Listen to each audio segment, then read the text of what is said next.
want to walk you through the CRAAP test process. So let's say, for example, I've given you an assignment to look at current international security issues. And so the logical next step, and pretty easy from wherever you are, is to do a Google search. I've typed in here international security issues 2019. That's going to ensure that my sources meet or increase the chance that my sources meet the C part of CRAAP, which is current. And so the first result is here. These are all my general results. If I wanted to, I could focus on news, but these stories tend to go into very specific news stories, and I'm looking for more of an overview right now of the different possible issues. So let's just look at this very first one that's come up on a website called thirdway.org, which is actually new to me, so this will be interesting.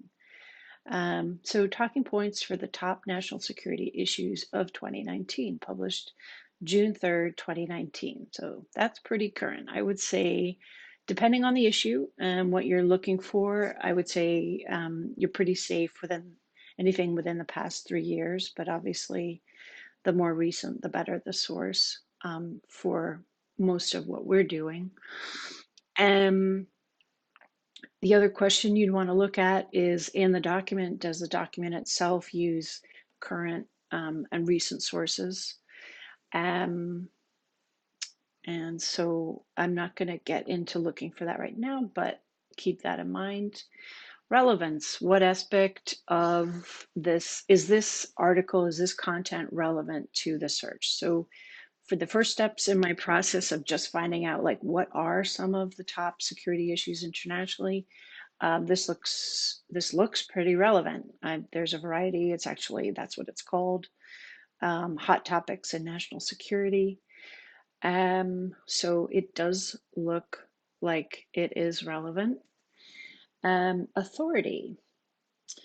What credentials related to the topic at hand does the author have? And also, what about the website itself, the publisher? Let's look at the authors. So there's a few of them. Vice President for National Security Program and Chairperson of the Cyber Enforcement Initiative. That sounds really authoritative. However, where the initiative where? Like, I'm guessing that's a position within this organization, Third Way. The National Security Fellow. So it looks like all of the authors are actually people who are employees or fellows at this organization. So let's find out more about Third Way. We could start by going to their main homepage. And one thing that's interesting is to look at some of the other stories and see if there's a particular slant here.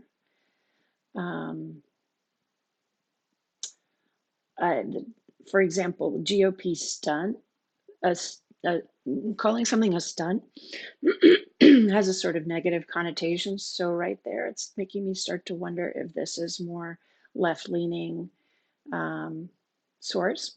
Let's scooch down and go to, you can look at where they're located. Sometimes that could be telling.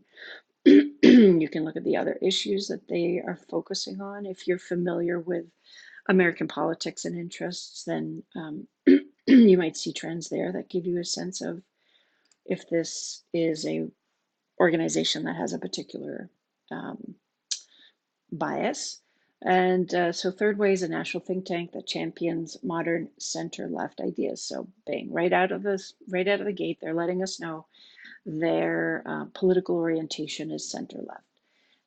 So we know that pretty much all the content, I would assume all of the content on this website, has a center-left bias.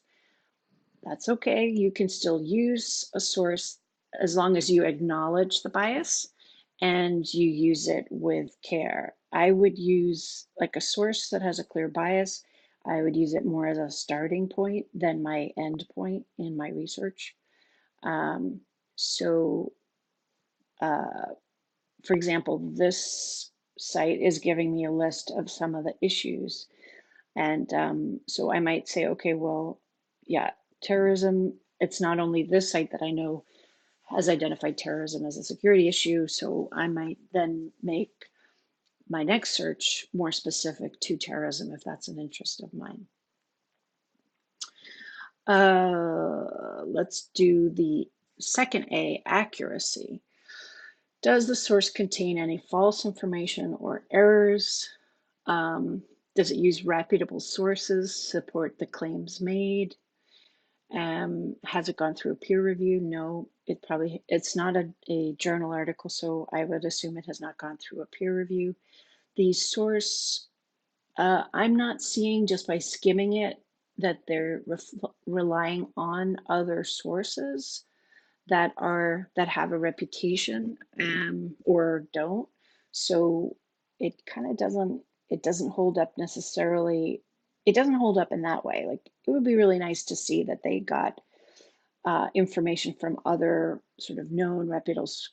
For example, NATO would be a good source for international security issues. And so if I saw that they referred to a report by NATO, I would feel more confident that their sources are reputable.